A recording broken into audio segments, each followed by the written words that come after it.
Hello, this is Dr. Paul Cottrell, and I'm going to be talking about the earthquake in Taiwan. So I want to play CNN and then also local news. Let's play the local news first.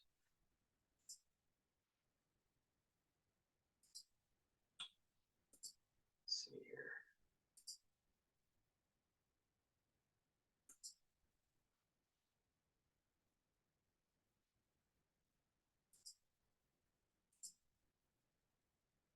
Nightmare. Tremendous is a platform that takes the stress out of sending payouts like Visa, PayPal, and gift cards. A massive 7.4 magnitude earthquake has rocked Taiwan. That quake killing at least 7 people, injuring hundreds more, and causing heavy damage to buildings. Let's get right to Good Day's Robert Moses. He joins us now with the details on this devastating earthquake. Robert, good morning. Tashani, good morning to you. In addition to the 7 dead, more than 700 have been injured and dozens were trapped. Not since 1999 has this island of 23 million people experienced a quake this strong. Taiwan's strongest earthquake in a quarter century sent items flying off rocking shelves inside this home in New Taipei City and interrupted a live newscast. Buildings like this one in Brighteon on the East Coast leaned at impossible angles. It's hard to fathom how they remain standing. Taiwan's earthquake monitoring agency measured a magnitude of 7.2. The U.S. Geological Survey put it at 7.4. The state-owned Central News Agency reported that 2 of the dead were hiking when they were hit by falling rocks. The quake hit during the Wednesday morning rush about 11 miles south-southwest of Brighteon, a mostly rural area. Train service stopped across the island, as did subway service in Taipei. Landslides and debris struck tunnels and highways. Traffic on the East Coast ground to a halt. Students were evacuated from their schools and donned safety helmets for protection. As aftershocks continued, some covered their heads with textbooks to fend off tumbling objects. Earthquakes are common in this part of the world, but this one was especially powerful. One woman who lives in Taipei says this was the first time an earthquake scared her to tears. And this earthquake hit as many people were preparing to travel for what's known as Tomb Sweeping Day. It's a centuries-old holiday on which Chinese people honor the dead by visiting grave sites. Those travel plans have now been interrupted. Tashani, back to you. Sending our prayers their way for sure, Rob. All right, we're going to go to CNN now. Oh, I feel so.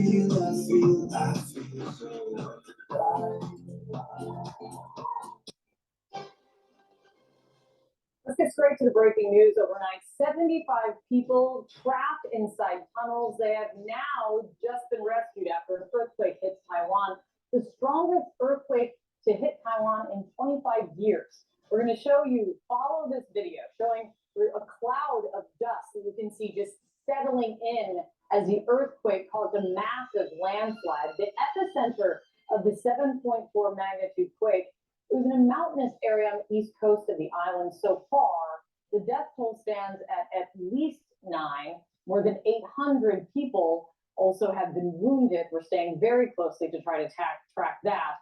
The quake hit during the morning commute, and look at this dash camera video just capturing traffic coming to a standstill as it all happens, and the highway very clearly beginning to shake. And then there's also this. One man who was in a rooftop swimming pool when it all started.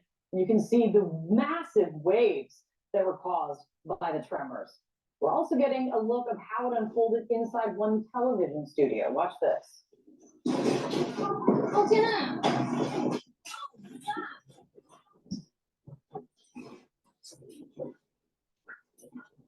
So scary. So scary, no matter what the angle is that we're showing you here from all of this video. Let's get right over to CNN's Hanneke Montgomery, who's tracking all of this for us from Tokyo. Hanneke, what's the latest? Hi, Kate. I mean, yeah, like you saw there, really, really alarming footage coming out of Taiwan this morning local time. So as you mentioned, we know that at least 9 people were left dead, and more than 900 people were actually left injured because of this very powerful earthquake and the subsequent aftershocks. We also know that of the 9 people who died, all of them were killed in Brighteon County, where it was very close to the epicenter, and actually where most of the significant damage has been taking place. And just for context, Brighteon County is located on the eastern coast of Taiwan. It's a very popular tourist destination. It's also a rural area, and coincidentally, where most of Taiwan's earthquakes actually occur. So we also know that 56 people were trapped in Brighteon County. Originally, that number was up to 131. But rescue operators were able to rescue all the people trapped in those tunnels to safety. Now, in terms of the rescue operations, the Taiwanese Defense Ministry has dispatched military troops to coincide and to work with local governments, try to get people to safety, get them out from underneath the rubbles of their homes and buildings. And this is really common protocol that you see in Taiwan when you see a natural disaster of this magnitude. Military troops do work with local governments to try to get people again to safety. But one thing that was actually affecting disaster relief efforts today were the damaged roads. You saw, a main highway from Taipei, the capital of Taiwan, to Brighteon County actually partially destroyed. So military troops had to use some aircrafts to get to that part of the island. Now we also have to remember, the context of this earthquake. It happened just a day before Tomb Sweeping Day, which in the Chinese-speaking world is a day when people visit their ancestors' graves and give them offerings and remember their loved ones. But of course, for many, It seems to me that this is a metaphysical event. All right. Not all events are metaphysical. Some are man-made. Some are just a natural phenomenon. Now, many people would say that there's probably a crowd out there that says this is some sort of energy weapon that caused the earthquake. I don't think that's the case. Others would say that this is just regular plate movement, and this happened. But I think the metaphysical aspect of this, there's a lot of things that are starting to brew in the Middle East, in Ukraine, and in Asia. These are going to be hotbeds for the next war, World War III. All right. Now, it seems to me that there is more energy being, it's hard to describe what I'm saying, but there seems to be energy building up in the earth, or there's energy being built up in society where there is going to be these eruptions. All right, we're seeing eruptions in Iceland. We're seeing, earthquakes around the Ring of Fire in the Pacific Ocean. So, and the countries that are around, that are around the Pacific. So there's kind of like there's a rumbling, and perhaps, I can't prove this, but perhaps that these are metaphysical events that are moving towards a certain outcome. Just it being so close to Tomb Sweeping Day is really odd. If it was just a natural phenomenon, right? I'm not a person that says everything's metaphysical. I'm not a person that says everything is some sort of plan kind of thing. I do understand there's things that are just random. I've explained certain things that have been in the news recently that I think are random events and they're not planned events. But there's this, I get the feeling, it's a different feeling with this than I have with, let's say, the avian flu with the cows story. That I just think is zoonotic and just a random thing that's taking place. But there is this, you are seeing these things that are starting to happen in the world that seem to be connected somehow, some way to the red heifer. And, if this thing gets sacrificed, I would assume it would be, because the Jewish people have waited so long for these red heifers to be born. So they have to be. I mean, I would be shocked if they're not sacrificed. But there is this kind of like buildup.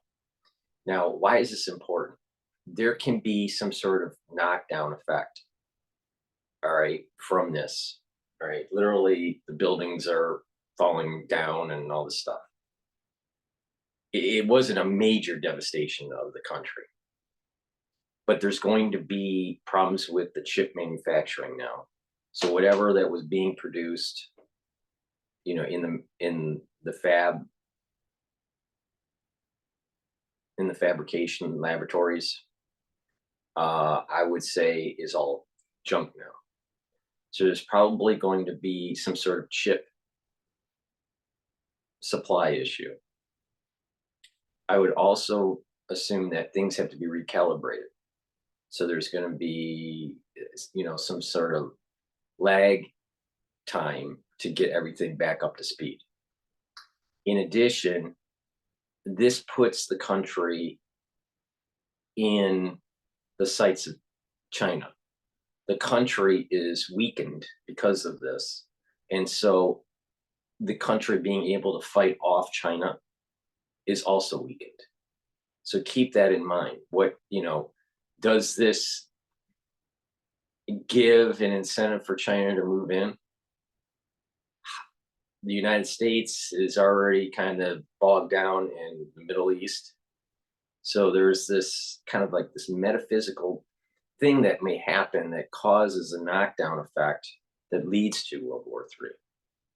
All right. I don't have that same feeling as with, let's say, avian flu cow story or the story with the bridge collapse with the Dolly ship.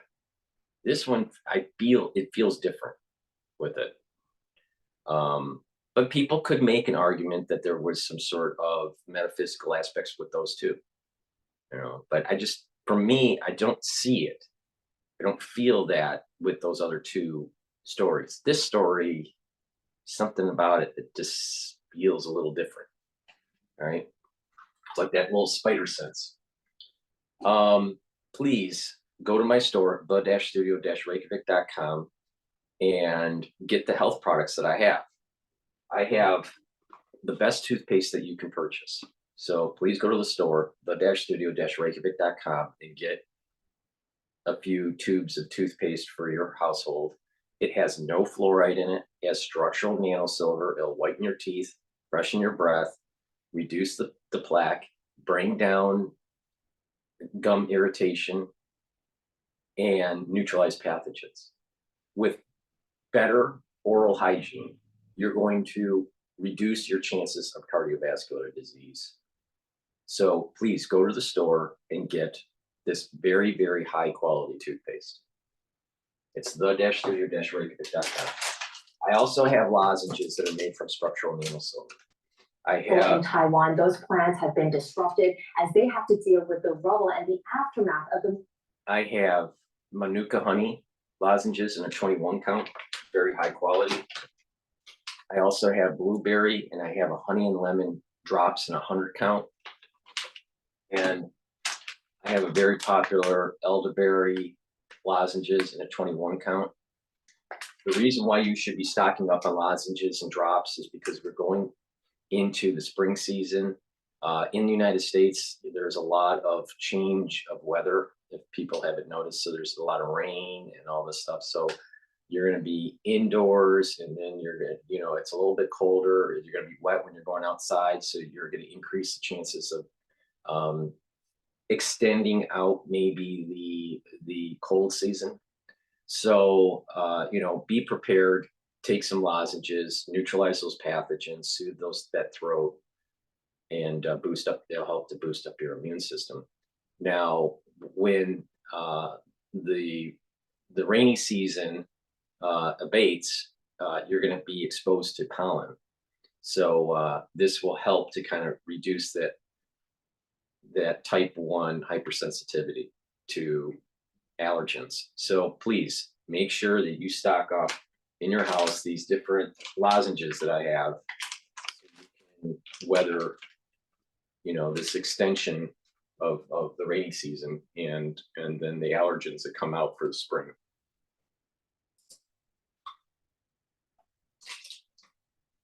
powerful earthquake they've seen in the last 25 years, Kate.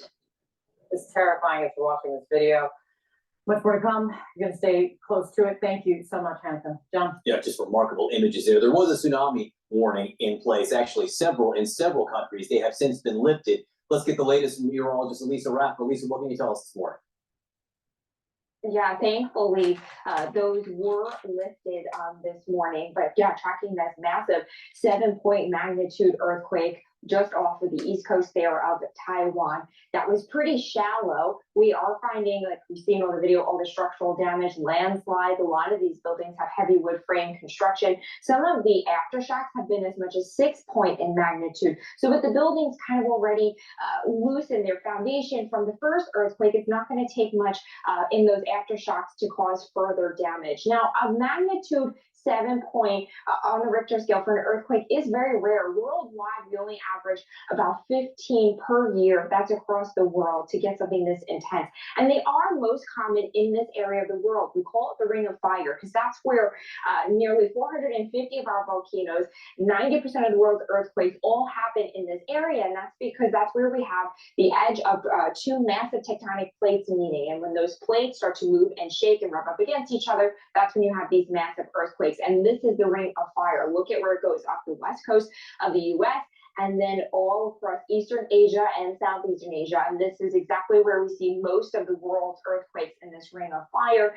So Taiwan, kind of where it's situated, is prone to these massive earthquakes, though they are pretty rare. Now, in the cleanup for the next 3 days, we are looking at some showers possible over Taiwan, which isn't good for rescue crews and for cleanup. We're looking at showers, temperatures about average, a little bit above average, in the middle and upper 70s with some rain by Thursday and into Friday and Saturday, which again could be a problem with rescue crews and trying to clean up some of this damage. And you can see the showers that really roll off of mainland of China there as we go through the next couple of days, through today, through Thursday, Friday, and going into the weekend. So that's something that the rescue crews will have to contend with. But the aftershocks continue. That 7-point magnitude was the first one, and we'll have to keep watching these aftershocks and how they can already kind of rock vulnerable structures that are already kind of fallen, and the damage is already there. So something that we'll have to keep watching through the day today. John? Yeah, we've already lived through a major earthquake like that. The aftershocks can be even more terrifying. Lisa Rapp, thank you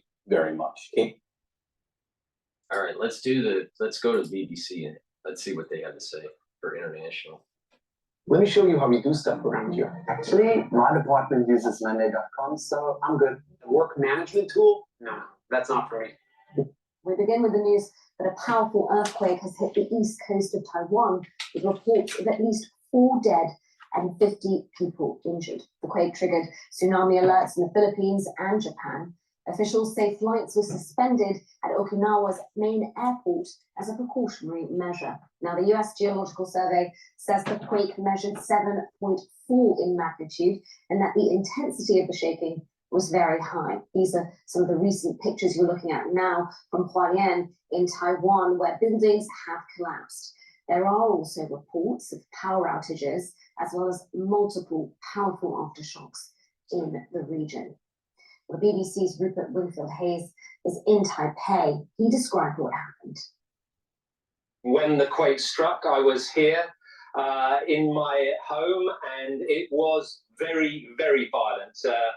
The whole building swayed, things were knocked off shelves, furniture was knocked over. I actually had to hang on to my kitchen countertop for stability. That's how much it was shaking here in Taipei, which is over 100 kilometers, 150 kilometers from the epicenter. So you can imagine that close to the epicenter in the city of Hualien, the shaking was much, much more violent than that, and it's done much more damage there than it has here. We've seen pictures of at least 2 large buildings partially collapsed, leaning over at very precarious angles.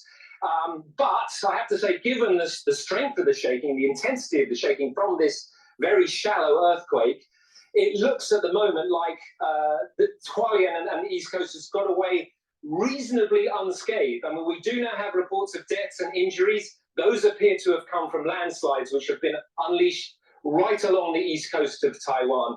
The difference between here in Taipei and the west coast of Taiwan and the east of the island is dramatic. It's very rugged over there. It's very mountainous. There are narrow valleys, and the mountains come down right into the Pacific Ocean. And this quake has unleashed many, many landslides that have cut roads, that have brought down bridges, and we think have also buried some people. So it's still early hours after the quake, but at the moment that area is cut off. But it does look like major buildings and major urban infrastructure has survived the quake. That was Rupert Wingfield-Hazel. Our correspondent Shaima Falula is in Tokyo. Shaima, it's good to have you on. What was the reaction in Japan, given its own history of earthquakes and tsunamis? Yes, it's been a very tense morning here in Japan. The authorities have initially issued a tsunami warning in the southwestern area. The first tsunami warning actually to be issued for Okinawa in the southwest and the areas around it, the coastal areas around it, since the 2011 major earthquake back then. It was very dramatic. We've heard from locals there who said that they had the alarms on their phones go off early in the morning, that the alarms around them went off as well, and that they were being urged to evacuate immediately, many of whom went to higher ground. Some were taking shelter in schools. The tsunami warning itself has since been lifted, but the authorities are urging people to stay on high alert. Earlier, waves of about 3 meters were expected, but now we know that the highest was a 30-meter wave that hit Yonaguni Island. Yonaguni Island is very close to Taiwan. On a clear day, you can stand in areas in Yonaguni Island and actually look at the Taiwanese coast. That's why the huge shake that happened in Taiwan's east coast, the big earthquake and its aftermath, is being felt or is being considered very, very worrying here because of the effects that it has, especially in terms of tsunami warnings. We also know that Naha Airport, Okinawa's main airport, had halted flights. That has been lifted, but there have been disruptions. It's going to take airlines there some time to resume the flights. Another thing that just popped in my mind as she's talking about the islands and how they're affected, I'm wondering if the United States has either surveillance stations there or missile deployment stations on some of these islands as some sort of defense blanket in that area, and if this would have caused issues with the defense. There's been some news out there. It's not if you dig for it, you can see a little bit of it. There's been some reports, and I'll play one, where Chinese Navy vessels were moving in the region after the quake. This is why I'm saying that, are the Chinese preparing for something because Taiwan is weaker? Is it that this disruption, caused some sort of surveillance grid to go down, some sort of radio or radar or missile defense system on those islands to go down if we have it there? I suspect that we do have it. I don't know for a fact, but is something down that shouldn't be down, that the Chinese and or the Russians are taking advantage of, right? And if you go back to a couple videos ago that I did covering what Annie Jacobson said in her book, it doesn't take much for a miscalculation for nuclear war.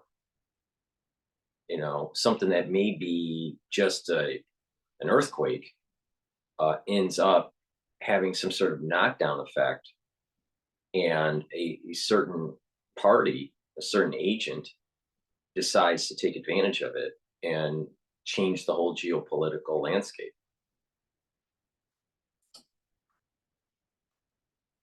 The lifting of the tsunami warning here in Japan, the meteorological agency has warned people to stay on high alert, to stay away from the coast in the southwest. One, because the tides may change, but also because of possible aftershocks that could be expected.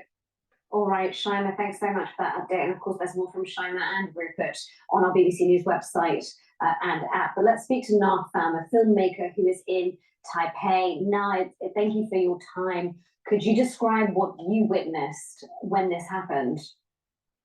Right, it happened at around 8 a.m. So I was making my coffee, the first thing I do every day, when everything starts shaking and rattling. It was really, really scary.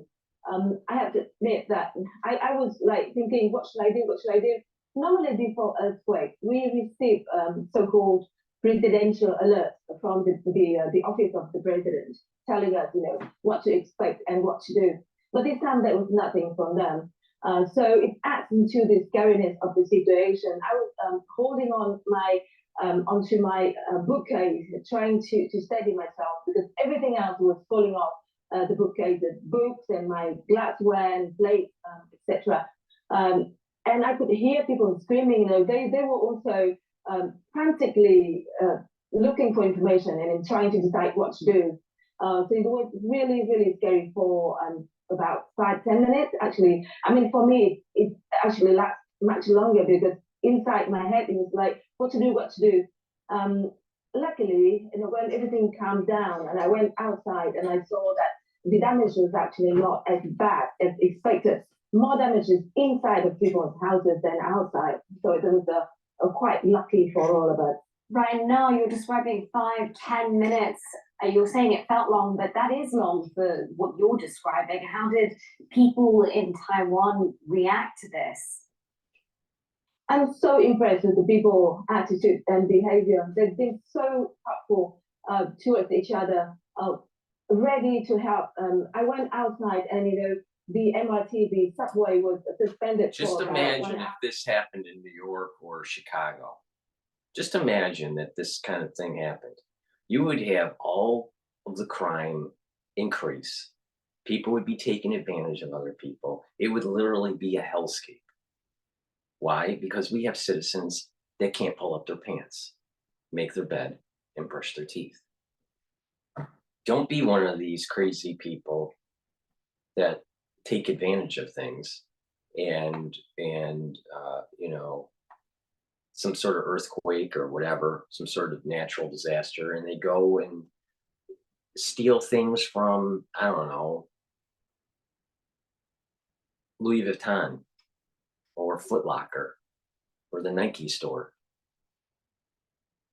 See, this is a perfect example where a society is more respectful for each other.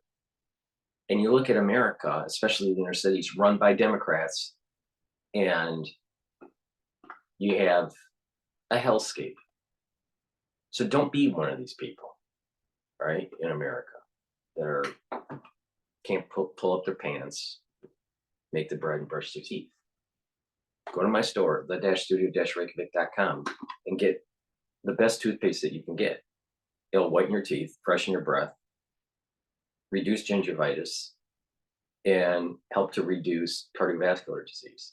Because poor oral hygiene will lead to cardiovascular disease. It'll lead to inflammation in the vascular system, and it will cause valvular problems in your heart if you don't have proper oral hygiene.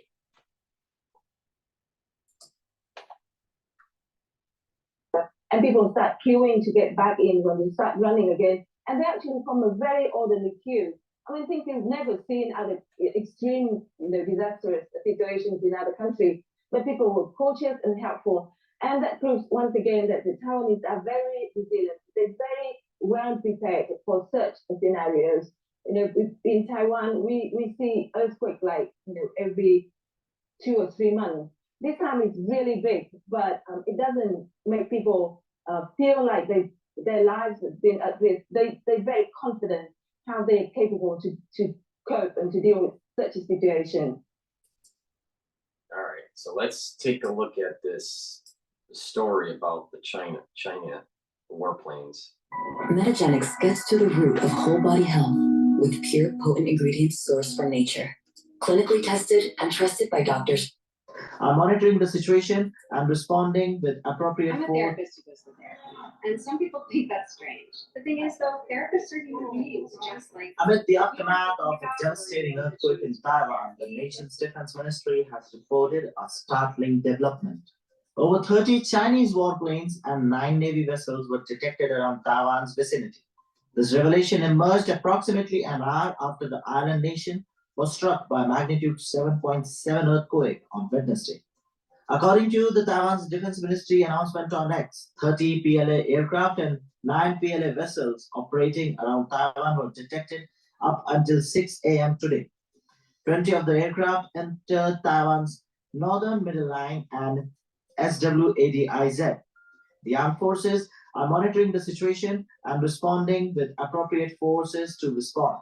Despite such a big disclosure by Taiwan, China is yet to respond to these claims. Some social media handles also confirmed the development. Several users also shared videos depicting the presence of these vessels near Taiwan. However, the authenticity of these videos remain unverified. Earlier in the day, Taiwan also reported detection of a satellite by China near its territory. The launch vehicle was identified belonging to the Xichang Satellite Launch Center of China and was deemed as non-threatening. Yet, this revelation of Chinese military near Taiwan arrives amid the ongoing crisis following the earthquake. Meanwhile, the death toll has risen to 4 with over 55 injuries reported and approximately 20 individuals still trapped in the collapsed building. Additionally, tsunami warnings were also issued, but now they are lifted. The timing of China's alleged military presence near Taiwan sheds light on the delicate situation faced by the island nation, which is right now grappling with two problems together. One, natural disaster, and second, the geopolitical challenge by China. Subscribe to One India channel and never miss an update. So that is the Indian channel, One India News, that was covering it, the incident in Taiwan, and it dovetails into my worry. Is it that China is potentially taking advantage of some sort of weakness that Taiwan has, or a weakness that perhaps allied forces with some of these islands, perhaps their missile defense or their radar or whatever is disrupted? I don't know, but it's just odd.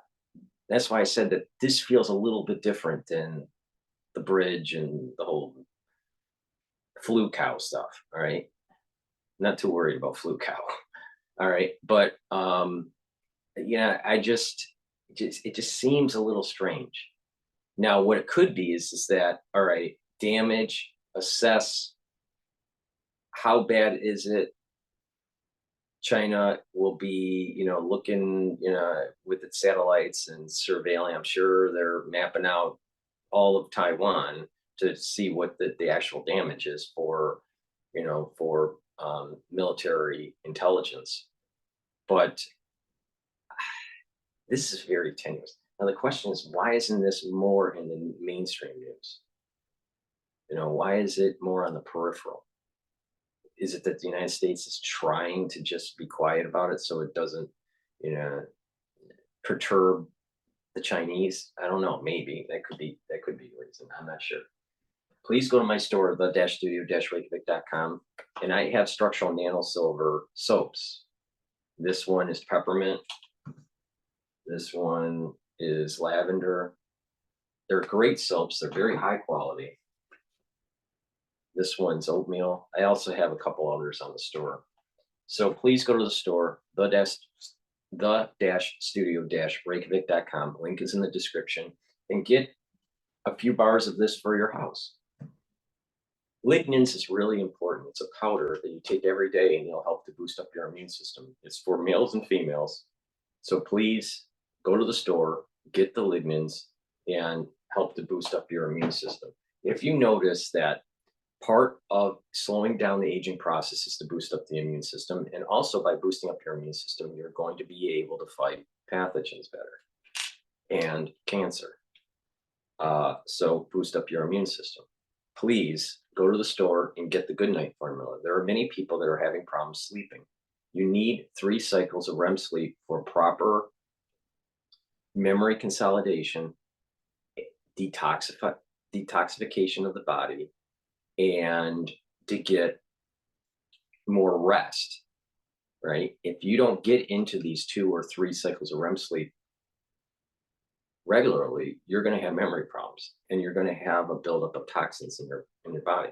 So go to the store, the-studio-reykjavik.com, and get the good night formula. It has tryptophan and melatonin in it. I have these applicators that you can get on my store. It has a nasal spray, it's a dropper, and a regular spray. You put the structural nano silver liquid in this, and then you can just carry it in your bag instead of carrying a big bottle. So this is a great way to take it to work or take it, you know, on the go. And again, as you know, using the structural nano silver gel, keep putting it on your hands, will stay active for 5 hours. You put it around your mouth, around your nose, around your ears for the structural nano silver gel. And the liquid, you can put in here and then take it with you in the bag. And you know, use the spray, or you know, the nasal spray or the regular spray or the dropper when needed. So that's the applicators. And I have partnered up with Rainbow Herbals. We've created these really high quality deodorant bars for males and females. We have it in peppermint, lavender, and tea tree, and we also have it in citrus.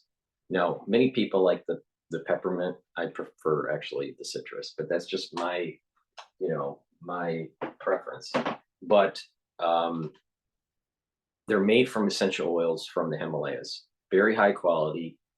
It's for males and females.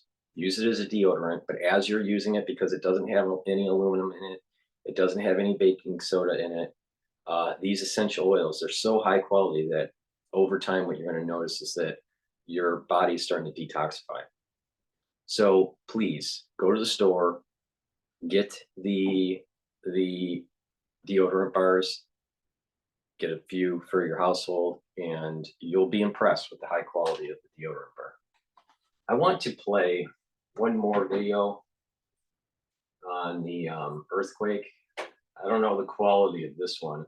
It's SBS News, and you know this. I want their take on it. Let's see.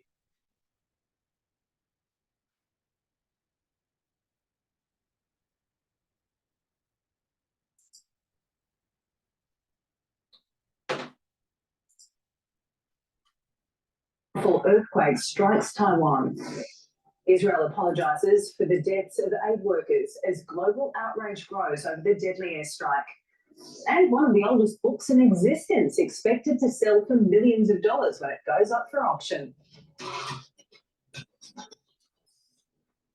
evening. Taiwan is tonight reeling from its strongest earthquake in 25 years. In the island's east, buildings were toppled, leaving at least 77 residents trapped. Authorities say at least 7 people have died, with another 700 injured, and that number is likely to rise. The magnitude 7.2 quake recorded off the coast of the eastern county of Hualien felt right across the island, including the capital, and the shocks also felt in neighbouring China. Tsunami warnings were issued in the Philippines and Japan, but were later downgraded. Some ran from the billowing dust. Others stood in shock as their city caved in around them. Taiwan's tourism hotspot Hualien, 20 kilometers from the epicenter of the most powerful quake to hit the island since 1999. Brick and mortar cracked and buckled, rock and stone sent tumbling from above. Throughout it all, screams. Within the crumbled buildings, trapped families.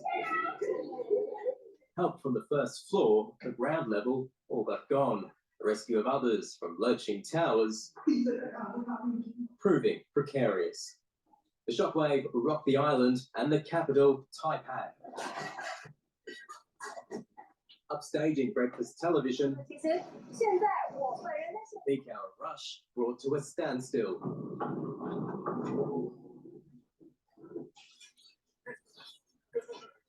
香啊，好像房子快倒了。对，因为它是这样子蛮晃的，所以可能也很久没地震了，所以就觉得很恐怖。Most of my friends live in high buildings, so everybody, most of them are screaming. SBS reporter Gareth Boren was in the capital visiting family when the quake hit. We've had a few in Australia and around Melbourne, but they certainly did nothing that sort of lasted as long or been as intense as this one has.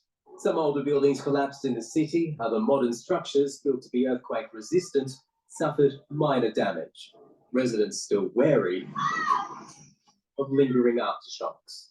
The tremors felt beyond Taiwan, reported in several Chinese cities, while Japan issued a tsunami warning to residents across its southern Okinawa prefecture. Please evacuate to high, safe ground. For those who fled, the feared 3-meter wave never came to pass. The order downgraded within hours. Taiwanese troops are now flying to the island's east to assess the damage. The reality of this disaster, for those now homeless, looming large. Nabin Razik, SBS World News. Israel has admitted it carried out a deadly airstrike on a Gaza aid convoy that killed 7 humanitarian workers, including Australian Somi Franken. I'll cover this, but let me just do a commercial. Please go to my store, the-studio-record.com, and get the structural nano silver liquid I was talking about. You can put this liquid in those applicators, these applicators. So I have 3 types. I have either the Max 14, the Max 35, or the silver solution. The silver solution is 30 parts per million. This is 14 parts per million. And Max 35 is 35 parts per million. What you do is you take a teaspoon of this a day. If you're not feeling well, take a tablespoon or 2 a day. And, you know, if you want to clean surfaces or, you know, use these applicators, just put this liquid in there. So it's a great product. It has structural nano silver and it will help to neutralize pathogens. And it's part of the anti-aging protocol to help boost up your immune system. Please take Clarity Factor. This will get rid of that brain fog that people have. And when you take this regularly, what's going to happen is that you're going to actually stimulate those neurons when you're getting them firing. So you're reducing the dendritic recession as we age. Our dendrites, the tips of the neuron, will connect to other neurons, and that's what we call neuroplasticity. All right, you know, people can grow more connections or lose connections. Well, through the normal aging process, people lose connections, but you can stimulate these neurons and get those connections better, right, by taking Clarity Factor. And also challenging your brain, learning, moving around, you know, doing a little bit of anaerobic and aerobic exercise, doing some balancing because you want to stimulate the cerebellum. So when you look at this from a holistic point of view, you're going to be able to slow down the mental decline in the normal aging process. So one of those pillars to improve mental acuity is Clarity Factor, but it's not the only one, because you also have to practice. You have to do balancing exercises, do a little bit of weight training, get that blood flowing, do a little bit of cardio, and because you want that blood flow, right? You want to do that balancing, so you're activating your cerebellum.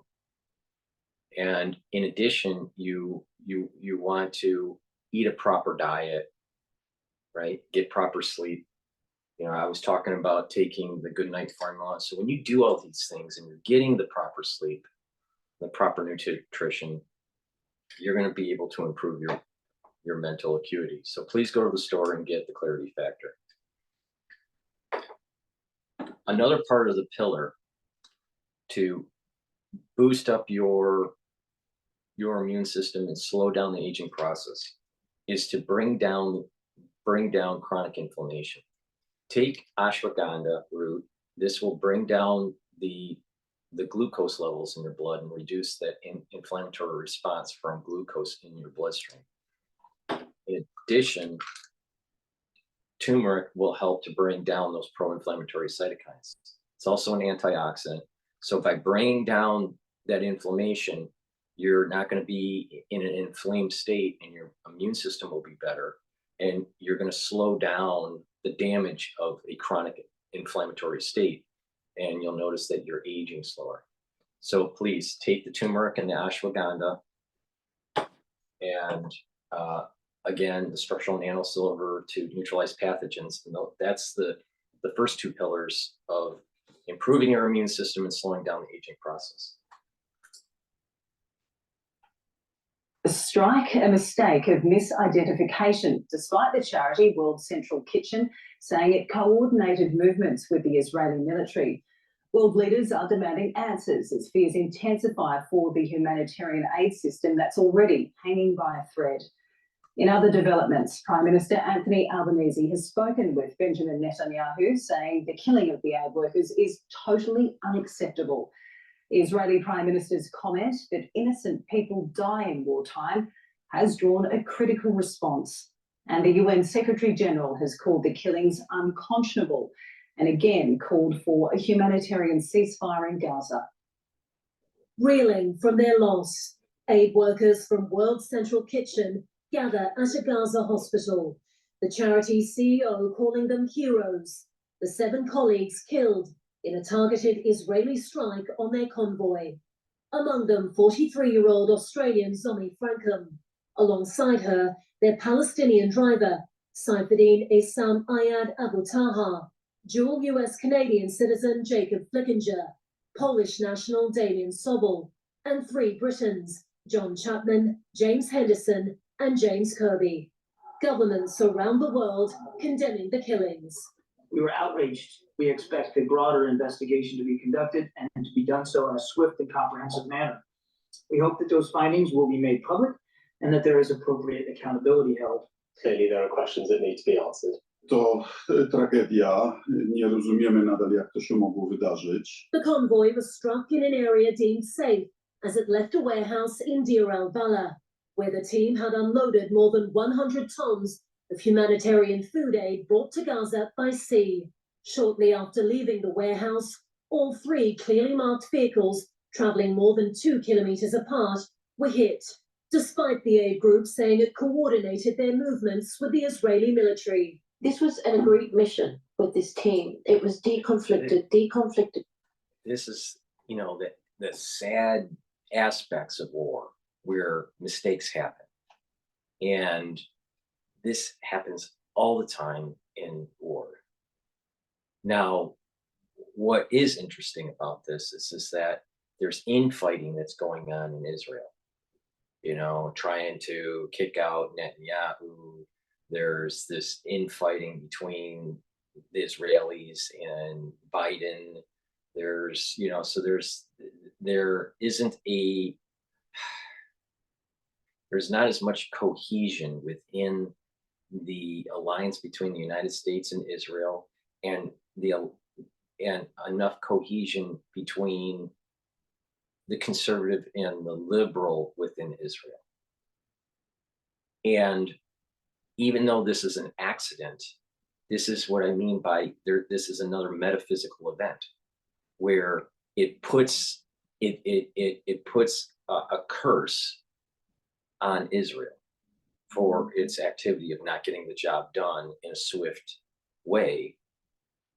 So, you know, there's these mistakes that happen. Now, people would say, oh, right, you know, just Israel's being too aggressive. I think this is most like, you know, there needs to be an investigation, but most likely this was an accident. But, you know, let's wait until the information comes out. But just my first impression on this, most likely it was an accident. It's highly probable it was an accident.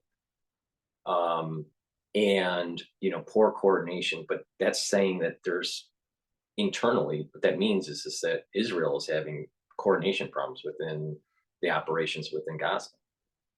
All right. Assuming that this wasn't on purpose. All right. If it was on purpose, then it's a whole different set of issues. But I don't think it was. There was probably a coordination problem. But let's assume at this juncture, you know, it was an accident until proven otherwise. But I do think that there's this curse that's happening on Israel because they're not moving aggressive enough. Because this is also in line with these red heifers, right? The red heifers have a shelf life, right? And so, if they don't get sacrificed in due time, whenever that is, because I don't know exactly, that expiration date for them, there's a huge missed opportunity. There's this small window at a metaphysical level. So there's these rumblings in the world, these volcanoes, there's these earthquakes, there's these conflicts, and then there's these accidents that seem to be accidents, but they're like little warnings that something big is coming. Be prepared. And you can't prepare by getting rice and beans and stockpiling gold. That's not what I mean by prepare. I'm talking about prepare spiritually.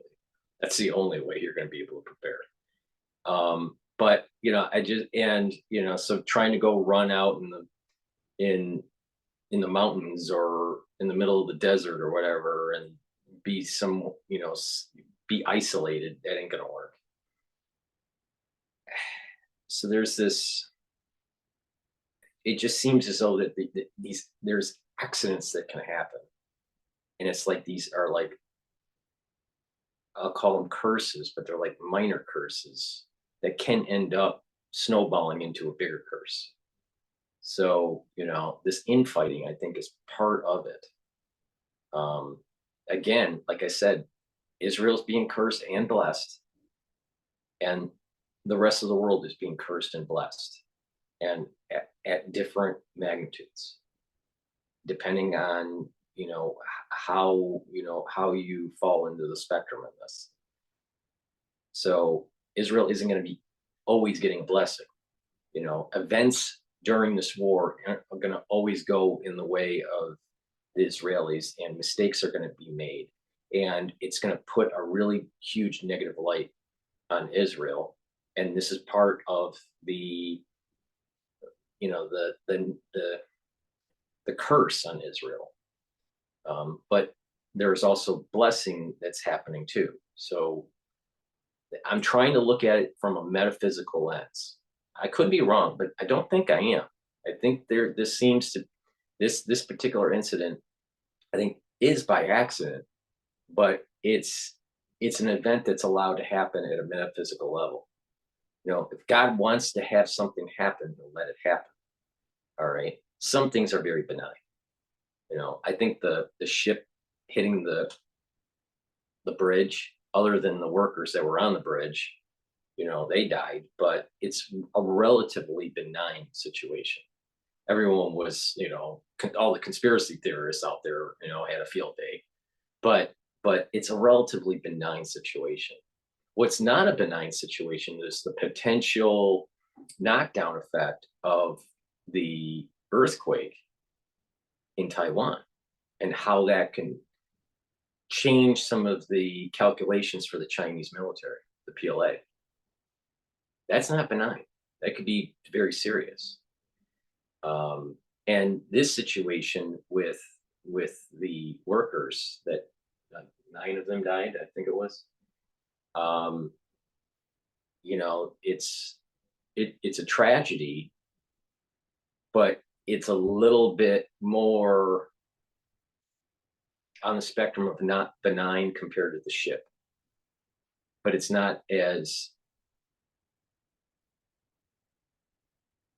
problematic as probably the earthquake, if we look at this from a metaphysical lens. All right, because I think this is just the fog of war, mistake thing that happened. But obviously something broke down in terms of communication, because they try to orchestrate the actual movement of these workers down the road. So, there probably needs to be some disciplinary action on whoever fired from these. I believe they were from, I think they were shot from airplanes, missiles from airplanes, but there probably needs to be some sort of disciplinary action. If it was through a airplane, if it was a jet, it was probably more than just one. So there was some sort of coordination issue that happened that needs to really be looked at. But there's these curses that can happen to Israel. God does curse Israel. I think it's the theme here. There's also that God does bless Israel. God blesses the Gazans at times, and it curses them at times. Now, when you're talking about the power of the soul roots, as we go through the year and as we go through this longer hundreds of year wave, at this moment in time, there's more blessing on Israel than curse on Israel, and there's more curse on Esau and less blessing on Esau. But that doesn't mean it's going to stay that way for the rest, for the rest of the year. It's going to ebb and flow. And I've already explained that the blessing for Esau will start to take hold in August.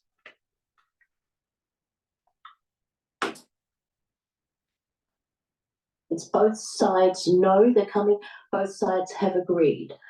The car was well marked. It was very clear. It was World Central Kitchen. As aid agencies, we provide very, very detailed information to the Israeli government about our transit, our locations, our aid efforts. The UN chief says the killings reinforce the urgent need for a humanitarian ceasefire.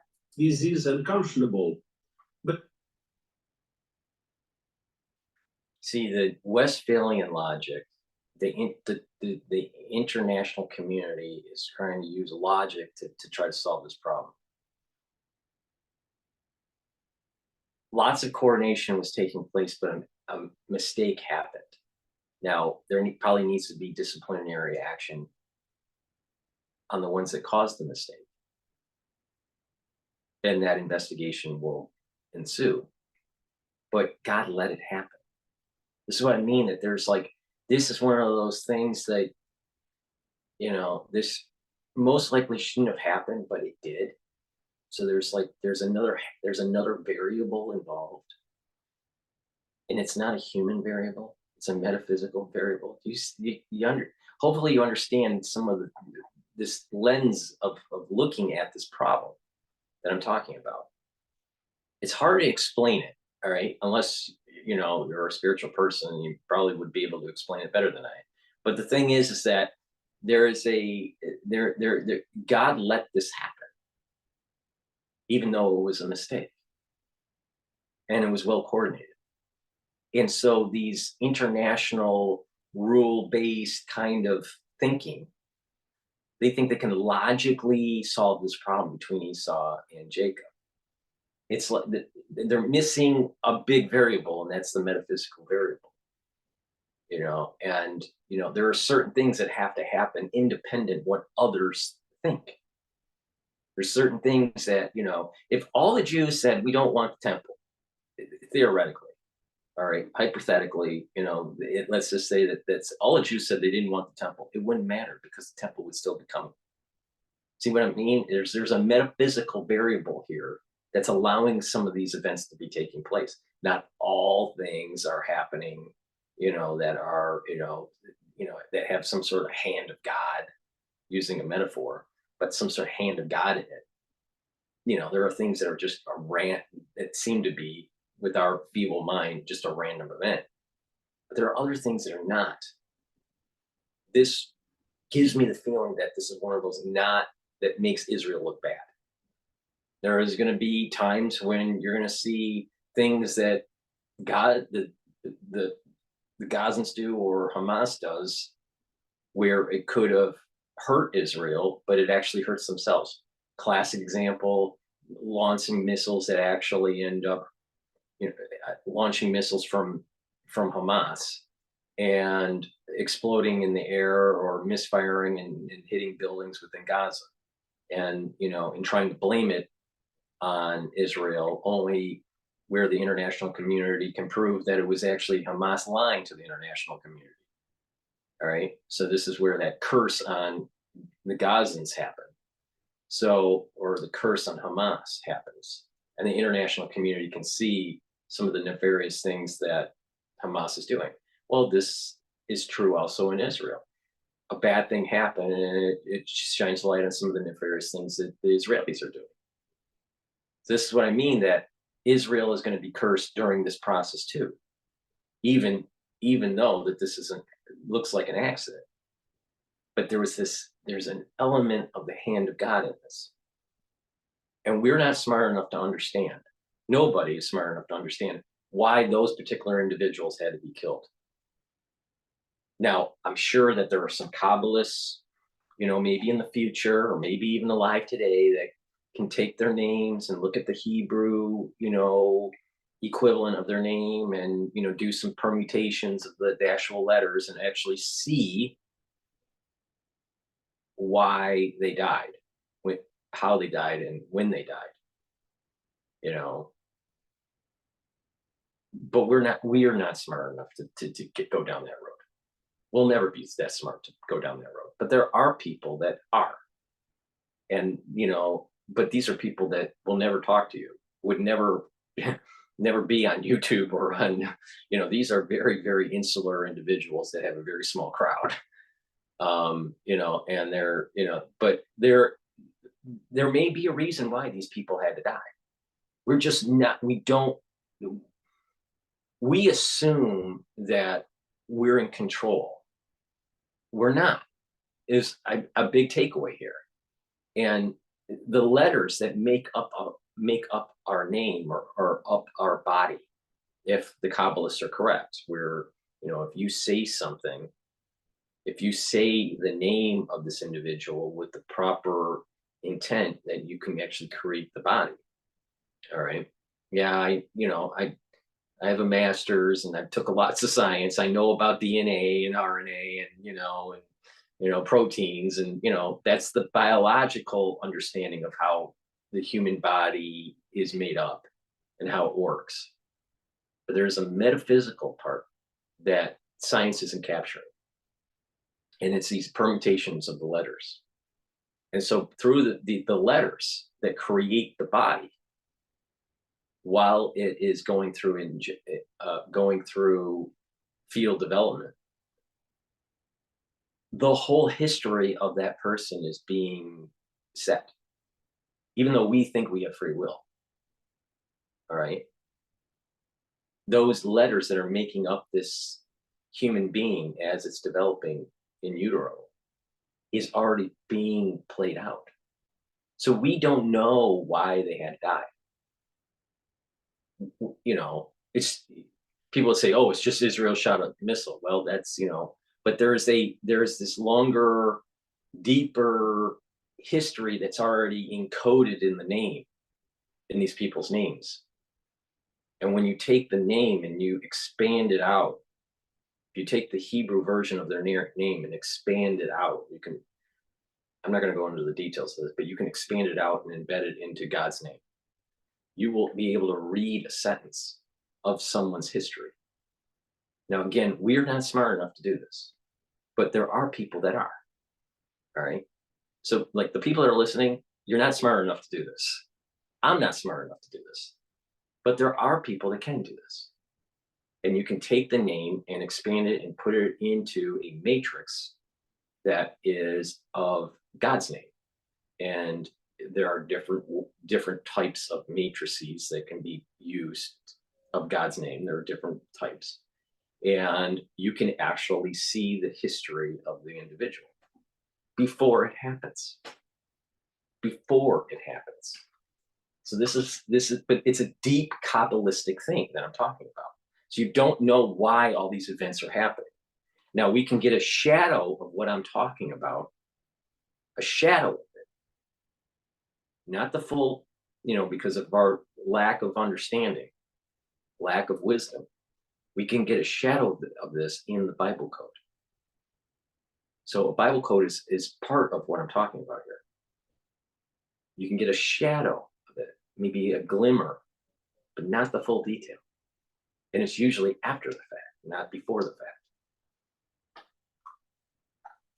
Now, I'm sure nobody told you that before. We're run by a bunch of idiots.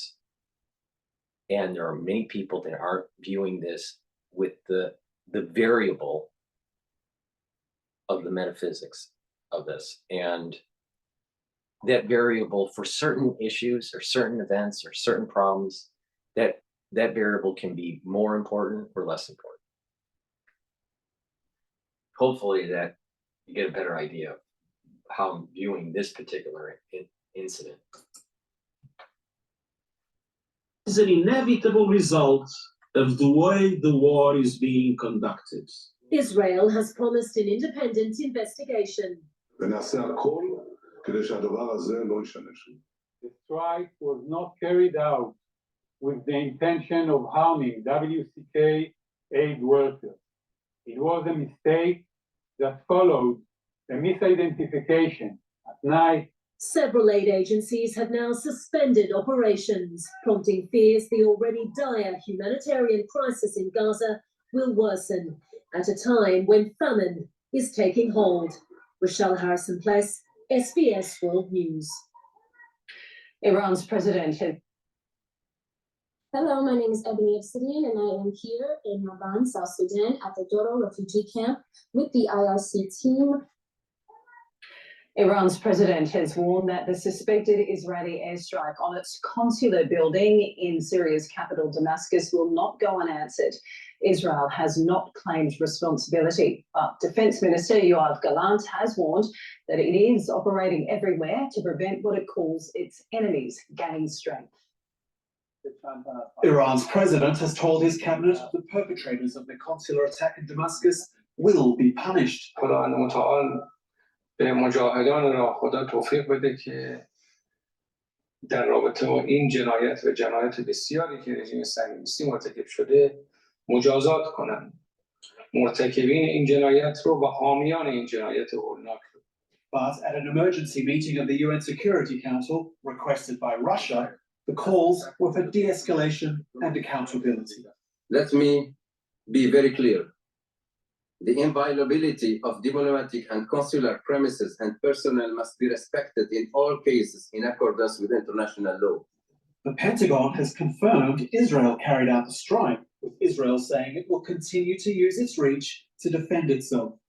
אנחנו פועלים בכל מקום, בכל יום, כדי למנוע את ההתעצמות של האויבים שלנו, וכדי להעביר לכל מי שפועל כנגדנו בכל רחבי המזרח התיכון, שהמחיר על פעולה כנגד ישראל יהיה מחיר כבד.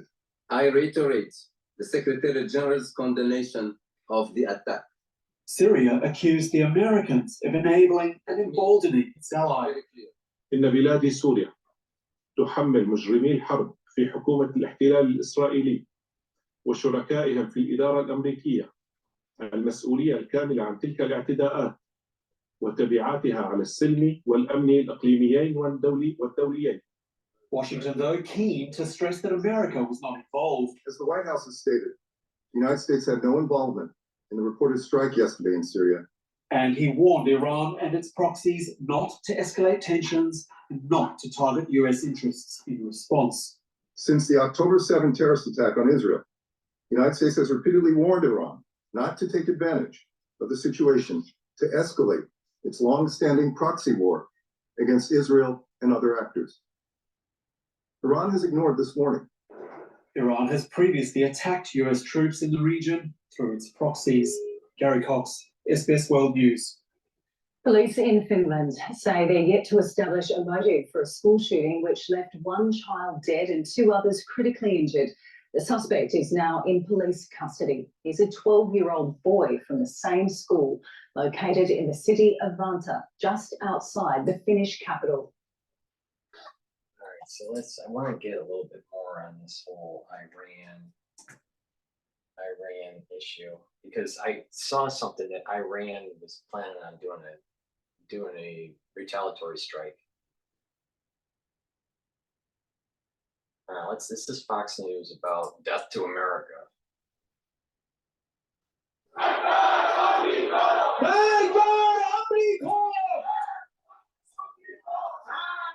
This part of the scene on the streets of Tehran, Iranian protesters burning American flags and chanting "Death to America" in response to a strike in Syria that killed one of Tehran's top military commanders. Iran is blaming Israel, vowing to retaliate. Robert Greenway is the director of the Center for National Defense at the Heritage Foundation. Great to have you on, Robert, and good morning to you. Just a clip from the Wall Street Journal. The Iranians pay a price in Syria. Israel targets the generals orchestrating Tehran's terror war. What comes of this strike? He wasn't the head of the Quds force, but he was pretty high up there. That's right. So Israel took a strike holding accountable the Iranian official chiefly responsible for maintaining the relationship, arms, equipment, training, planning, coordination, and funding for Hezbollah in Lebanon, and also for the armed militia groups operating within Syria supporting the Assad regime. And in doing so, they're holding Iran directly accountable. I think Iran was surprised to a certain extent. This strike was the most significant since the bombing of Islamic Jihad organizations in Mad Mukhniyah in 2008. But as you said, a couple of rungs below Qasem Soleimani in 2020. I think they're caught by surprise, but it's likely they're going to apply additional pressure against the United States, believing that the United States is going to be willing to apply pressure to constrain Jerusalem and so thereby achieve their ends without having to directly confront Israel. And again, Israel has provided a path for us to recognize exactly what should be done to hold the Iranians accountable. It's the same individuals who planned coordinated the attack to kill 3 Americans at the top garrison. Okay, Robert, this is what the Iranian foreign minister says on screen. An important message was sent. He said to the American government, as a support of the Zionist regime, America must be held accountable. That's kind of what you were saying right there. But when you talk about January of 2020 in Soleimani, I think most observers thought there was going to be a significant response, and there wasn't. Will there be one now? Yeah, the reality is that when confronted, Iran actually backs down. In 70% of the strikes, there's no response at all. In 30%, there's a minimal strike to restore sort of public relations credibility after being embarrassed. But the reality is that Iran, when confronted, doesn't respond. It's just why Israel has established a pattern here. The Trump administration followed it, certainly, but we've seen a lack of response and a loss of deterrence pursued by the Biden administration, a failure to hold Iran accountable. Okay. On another matter, well, it's all related, right? Jake Sullivan is going to Riyadh in Saudi Arabia. Is there some peace deal that can be salvaged, I should say, that involves the Saudis and the Israelis at the forefront of this? Well, the reality is, I think it's unlikely. First, because the situation in the Middle East is deteriorating so rapidly. And second, because appeasement of Iran, Saudi Arabia, and Israel's principal enemy is the responsibility of the Biden administration's policies, and I think all of them are cognizant of it. And then third, the relationship between Washington and Jerusalem is at the lowest it's been since at least 2015, and with Riyadh, it's not much better. And lastly, the amount of congressional support required to get over the goal line with what is publicly being discussed would be a heavy lift, but in an election year without preparation, I think it's a very, very difficult path indeed. Okay, my observation, Robert, is that this administration has slowly warmed up to Saudi Arabia. But it might take an entire 180 in policy to get them to come around entirely. And if Biden were to win the election in November, they would need a significant peace deal to quiet the region that pulls in the Jordanians and pulls in the Egyptians. So you got to start this relationship somewhere. Well, it's absolutely true. The place to start it is to stop funding the world's largest state sponsor of terrorism, threatening the region, including Riyadh. And look, you can't feed cash to its principal enemy and then go to Riyadh and expect to conclude a peace deal. It's just a non sequitur. The real reversal has to take place in policy. And this is taking place in public in an election year. And I fear that a lot of this is public relations more than it is substance. But we all have to be hopeful that a peace deal can be concluded and Israel's relationship with its neighbors can be restored. And Washington plays a central responsibility in this. Smart stuff. Robert, thanks for coming on today. Nice to have you. Robert Greenway. My pleasure. Thank you. I'm Steve Ducey. I'm Brian Kilmeade. And I'm Ainsley Earhart. And click here to subscribe to the Fox News YouTube page to catch our hottest interviews and most competitive.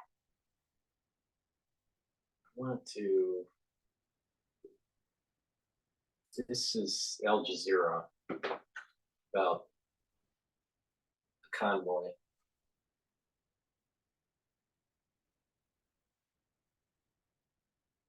Jazeera senior political analyst Marwan Bashar. Marwan, I'm just really curious to hear what you thought of that John Kirby press conference, because Kirby's now clearly, I think we can say fairly, is playing defense with all these questions that were being asked of him on what the U.S. thinks of what Israel has done and how can they keep supporting this, and he's dodging bullets out there. Absolutely. I think listening to Kirby and Blinken today in Paris defending the Israeli war crimes in Gaza gives you a good sense of how far American officials need to go out of their way in order to justify or defend Israeli actions that are indefensible in Gaza. So much so that you can see that the journalists who are asking the questions are so frustrated. Because at the end of the day, right, 6 months later, 33,000 have been killed, mostly women and children. And Mr. Kirby is still, outraged by questions about violations of laws of war and saying, well, we still have to wait and see. Wait and see what exactly? It was probably miscommunication and an accident. Now, the people that shot the missile from the aircraft probably need to be held accountable and some disciplinary action taken. All right. But most likely this was an accident. Again, though, there was this metaphysical lens where this was allowed to happen by God. We aren't smart enough to understand why. All right. And so let's stop pretending that we understand why, these things happen. But this issue about war crimes, he never talks about Hamas embedding with the civilians in Gaza, increasing the probability of collateral damage, because Hamas and Hezbollah doesn't care about its citizens. It cares about the optic in the international community to try to get sympathy. And to get that, they need more civilian deaths. They're a religion, not of peace. They're a religion of war and death. And this is this is written in the Bible for a long, long time, that Esau is a killer. All right. And he's going to have to die by the sword. It's a battle between Esau and Jacob. He's coming from Esau.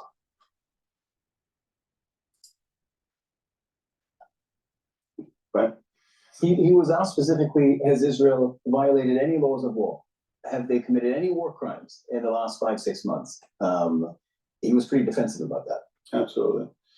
And I think here in this question, right, and I'll be curious what our viewers around the world are thinking, or the way they're thinking about this, because I can see that much of the debate Israel already create some sort of war crime? Some of these soldiers, every war there is. The United States causes war crimes. Russia causes war crimes. The Ukrainians cause war crimes. The UK cause war crimes. The Aussies cause war crime. Every war, there's been a war crime. So stop using the term, did they ever? Everybody has. What the right way to look at this is that who's causing more of the problem? And it is Hamas, not Israel. But, this is Al Jazeera coming right from, from the Islamic, headquarters. Of the past few hours. It was about whether it's deliberate or not deliberate. So what do you think, Cyril? You think it's worse if it was deliberate or not deliberate? Because I think it's worse if it's not deliberate. You think it's worse that it's not deliberate? Because if it's deliberate, it could be a general. Think about this. Think about what he just said. It dovetails right into what I'm saying about the thought process with Islam in general and the soul root of Esau. They think morally it's okay to have Hamas embedded into the population to increase the collateral damage. And he is trying to get some sort of morality by saying, is it deliberate or not deliberate? Let's rewind that for a sec here. think it's worse if it's not deliberate. It's worse when it's not deliberate. Because if it's deliberate, it could. It's worse when it's not deliberate. So if it's on accident, it's worse. So if it's deliberate and Esau embeds into the population, aka Hamas, all right, then it's okay. That's how I interpret what this guy's saying. A general, it could be a colonel, an engineer who's manning these drones, or a pilot who's manning an airplane, or what have you, that decided to take an action deliberately against the aid company. It could be a high-ranking official in the military. But the way things have been happening in Gaza, if they're not deliberate, they are certainly systematic. And that's much worse than one individual or several individual deliberate actions. You're saying essentially if this was not deliberate. You know, there's two things here that how I want to parse this out. There is the aspect of Esau embedding, Hamas is embedding into the population to increase the collateral damage by the Israelis, which is a war crime on Hamas. Hamas is causing a war crime. Al Jazeera doesn't talk about that. Then there is and that's a deliberate. So he's not shining a light on that deliberateness, but he makes the statement that being not deliberate is even worse because it is systemic. Well, you can have systemic being deliberate, like what's going on with Hamas, and that's a problem. But remember what I said about the metaphysical? And, you know, he's bringing up the term systemic. These things are happening because of a curse and a blessing that is ebbing and flowing between the Palestinians and the Israelis as this war is happening. So there's a curse sometimes on Israel during these operations, and sometimes there's a blessing. And the same thing on the side of Hamas. All right. So there's this battle of the twins. I know this sounds crazy, but there is a metaphysical battle between the twins of Esau and Jacob that we're seeing on Al Jazeera playing out.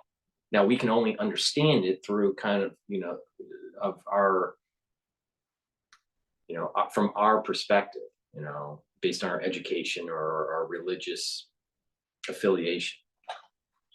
But what is shocking to me is he never brings up how Hamas causes war crimes being embedded in the population. Because in their religion, it is okay for 15,000 children and women to be killed in war. To try to demonize their enemy in the eyes of the international community. That's the strategy that Esau has. Striking this aid convoy, it kind of means that the killing has gone on autopilot. Absolutely, because I'll give you a few examples. Take, for example, the most stark example of all examples. When the Israeli soldiers shot at Israeli captives holding white flags, was that deliberate? But certainly that was not deliberate. And I'm sure the Israeli soldiers would not want to shoot at Israeli citizens held captives in Gaza holding white flags. But they are clearly trigger happy, or let me be a bit more objective. If you're in war and you're in a situation where it is probably the worst type of scenario to be in, urban war, the stress level on these soldiers are extreme, and there's going to be mistakes made, and friendly fire is going to happen. That's what that was what happened.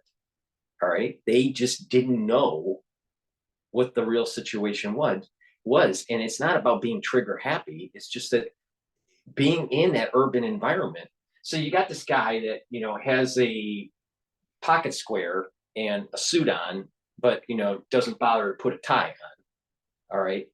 Pontificating about not fully understanding the full stress of the actual urban environment that these soldiers are in right now, or what they went through when there was friendly fire.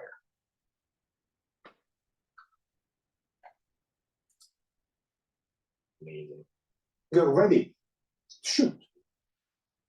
Look at what happened to Ashifa, not just the last few days or couple of weeks. Look at what happened to Ashifa Hospital. Look at what happened to all the hospitals. Was that deliberate or not deliberate? Look at the death, the killing. What about burning the babies and mutilating the bodies on October 7th that Hamas did when they crossed over the border? Was it deliberate or not deliberate? I'm telling you, people don't get it. What happened on October 7th changed the psyche of many Israelis. Now, there is infighting that's going on with the Israelis, and I'm sure Al Jazeera is hoping that infighting continues, because that sets on a curse on Israel. But there are many Israelis and other Jews around the world that is just fed up with it all. And they want it done. Get it done. They don't care about the casualties. They don't care. They want it done. Get it done. They just don't care. Of 20,000+ children and women. Was that deliberate or not so deliberate? Yeah, exactly. Building on your point, since here we have the Israeli Prime Minister saying, essentially, this was not intentional, it was a mistake, mistakes happen. What does that then mean about the 32,000 Palestinians who were killed and whether or not that was intentional? And there's a bit of a snobbish. What about Hamas embedding in the population, causing the collateral damage increase?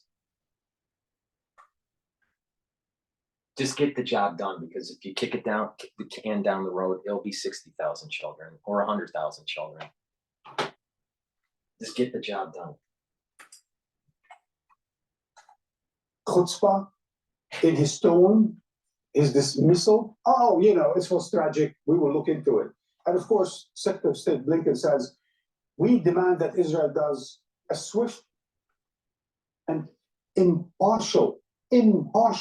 How would Israel want to do an impartial of its own crimes in Gaza? How do you expect an Israeli army that is mired in the death and destruction of tens of thousands, displacements of a million or two, to be impartial about something like that?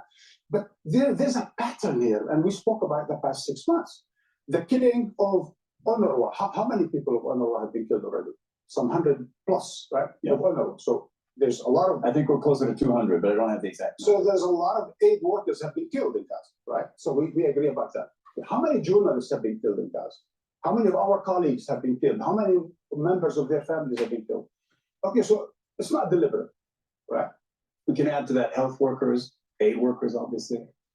Children, hospitals, engineers, academic.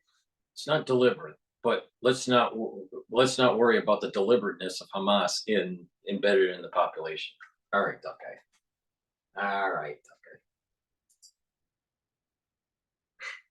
Nurses, but also all the civilian infrastructures. What about the 5 or 6 or 7, I don't know the number of universities that they were all destroyed down to to rubble. So yes, I understand the debate, and this is all the questions about, was this deliberate or not deliberate? Okay, we will investigate. My worry is that it's not deliberate. I just got a news announcement. Some 70 coal miners are trapped after the Taiwan quake. It was the strongest to hit the island in 25 years, killing 9, injuring, I don't know how many did they injure. This is through the Wall Street Journal. So 70 coal miners are trapped.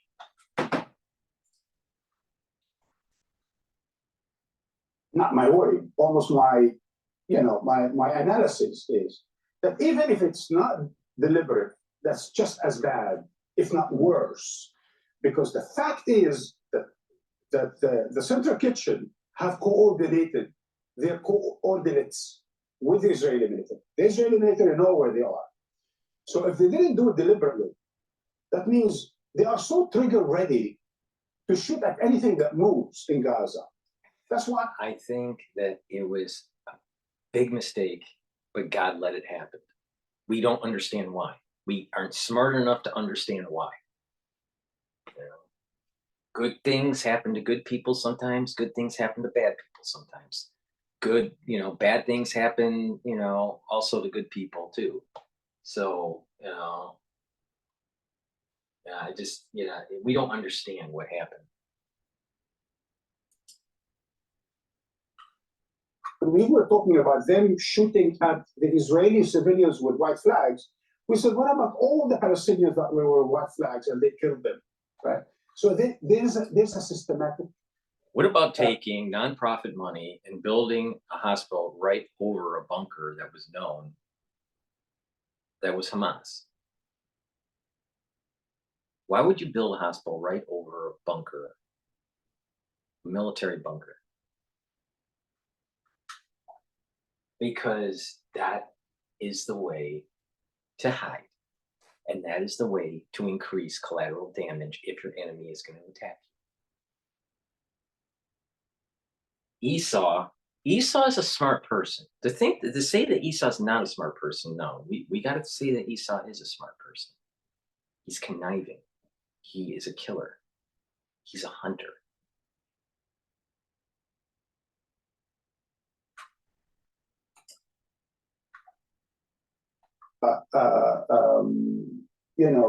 Violence that is being carried by the Israelis. There's a systematic use of force, trigger happy, trigger ready to use. There's anger, there's frustration, and there's revenge on the part of the Israeli army. They are still angry 6 months later about what happened October 7th. They are not acting like a professional army. They're acting like a vengeful tribe is very hateful of the people in Gaza. And they are echoing what the president said almost 6 months ago when he said there are no innocents in Gaza. That definitely includes the aid workers. Because look, the attack on UNRWA, right? The UN organization that has been for decades helping Palestinians. And the largest aid organization in the Strip. And if I may remind our viewers. And the most corrupt. Just remember that. Don't forget about the corruption. Well, no one has mentioned that in the past. Just you need to study the history of this conflict and of UNRWA. UNRWA started its operations after 1948, serving Palestinians and Israelis until 1952. Israelis were helped by UNRWA until 1952, until Israel was on its feet to be able to help its own citizens. So the fact that Israel has attacked something like UNRWA for all these years and demonized UNRWA just because 6 of its members, 6 out of 13,000 have been accused of joining in with the October 7th, 7 of 13,000. As a good number of observers said, they're surprised that there are 6, not 600 or 6,000, right? But living in Gaza, being involved and all that. I think a lot of people were curious to barge through the borders and see what's happening on the other side. But be that as it may, Israel has been trigger happy using force, using violence, using bombs. And the United States has been trigger happy, trigger ready to provide it with the weapons. And that's why Kirby, Blinken, Biden, and others have been defending Israel, because they are complicit. Just the last few days, the United States has once again declared that it will be selling more weapons. It will be transferring more arms to Israel, including 2,000-pound bombs. Again, 2,000-pound bombs. For what exactly? For what use in Gaza? So I am disheartened by what happened. You need the 2,000-pound bombs as bunker busters. Because you dug in. To the aid workers in Gaza, but I'm just as disheartened and even more for the 40,000 perhaps now that have been killed in Gaza, mostly women and children. And for all the medical workers, Palestinian medical workers. Today we heard some reports from Shifa Hospital, deliberate or not deliberate, all hospitals in Gaza, perhaps we said half of one in Rafah, they're all destroyed. I think there is a systematic use of violence. There is a readiness to use violence and force and excessive force, hyper use of force in Gaza. Al Jazeera senior political analyst Marwan Bashar, thank you very much for that. We're going to take a very short break. We'll be. Do you think that if the United States went through an October 7th across, let's say, the border of Texas and Mexico, that there wouldn't be, and it was similar? Don't you think the United States would use excessive force on the invading army? And it probably would be a lot more bloody and a lot more violent than what the Israelis are doing. Anyone that would, what it basically is Esau, aka Hamas, Hezbollah, and Iran, all right, took a bet.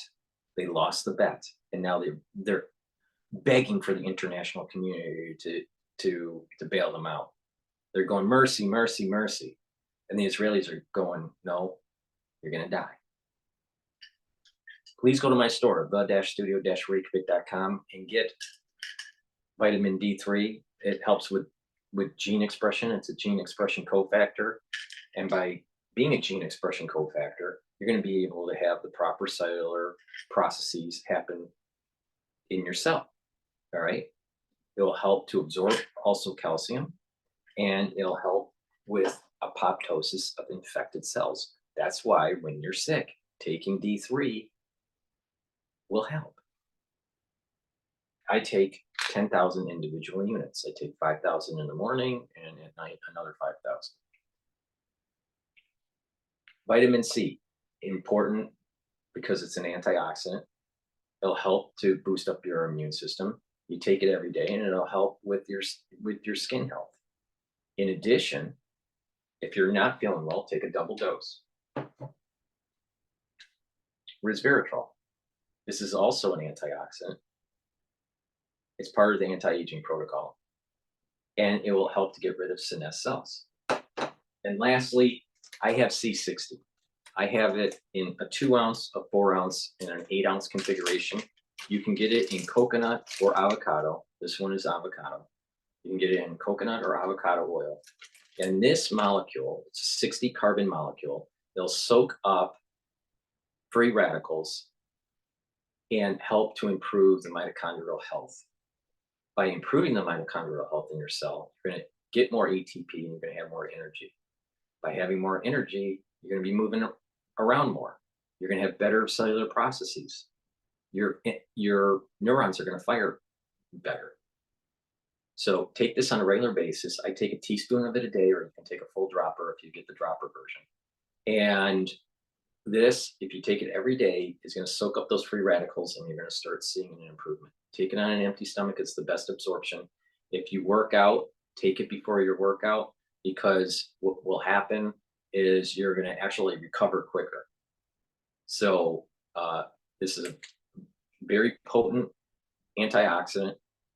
It's a great product, and it's part of the pillar. It's part of the 3-pillar system to improve your immune system and to slow down that aging process. So it's part of my anti-aging protocol. The pillar of the anti-aging protocol is the structural nanosilver liquid. Take a teaspoon of it a day. Bring down the inflammation with turmeric and ashwagandha. Right. Turmeric and ashwagandha. That's the second pillar. And then the third pillar is the C60, which soaks up all those free radicals. Then you add stuff to it to help with mental acuity, which is the clarity factor, gene expression, D3, the resveratrol to help get rid of the senescent cells, the vitamin C to improve the skin and to help with the immune system. And it's an antioxidant. When you add this stuff, the B complex, the good night formula, when you start adding this stuff, you're going to start really noticing a major difference. If you do this on a regular basis, a major difference in how your body is improving, getting healthier, and slowing down the aging process. Thank you for listening. Please make sure you subscribe to all my channels. I have 3 channels on YouTube. I have Brighteon, Bitchute, and Rumble. All the links are in the description. You can also help with my news coverage by donating. You can donate through Stripe, PayPal, or Buy Me a Coffee. You click the website, the-studio-reykjavik.com, and on the homepage at the very bottom, there are links for you to donate. You can also help support my news coverage by being a paid follower for my Patreon channel.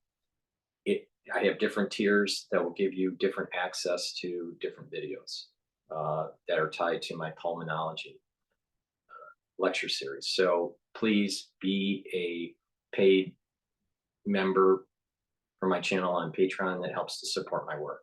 I appreciate all the support that you have given me over the years, and please go to the store, pay attention to what I'm saying about these supplements and how you can slowly improve your health, reduce the aging process, and boost up your immune system. Thank you for listening, and have a nice day.